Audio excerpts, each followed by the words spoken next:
looking at here is a couple window openings. And for a sill, what we do is account for the height, and we lay in a piece of clapboard, and you can see it's tapered.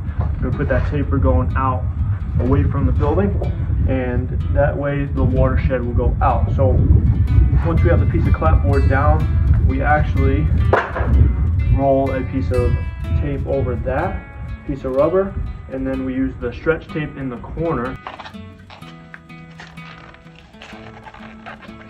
I like the stretch tape because it doesn't leave any voids at all.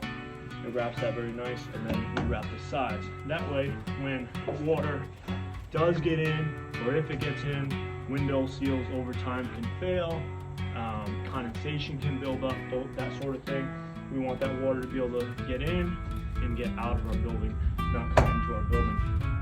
So with that said, the other good thing about using rubber instead of like a Tyvek product and just rolling it in or something like that is that it's actually self-sealing. So after we put the window in with the flange, we put a screw through. This tape is actually going to seal around that screw and stop any more water damage from happening over time, and really give our also a nice airtight seal for our home.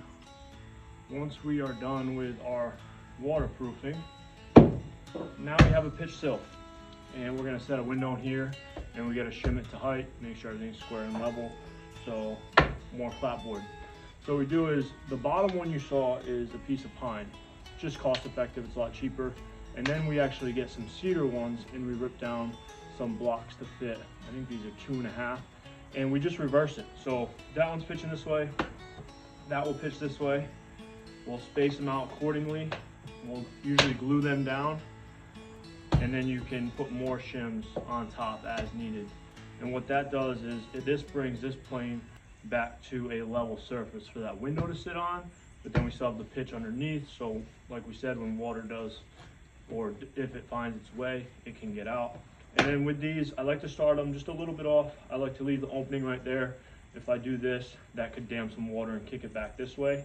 So we leave that right there, and then just space them out accordingly for our windows and glue them down.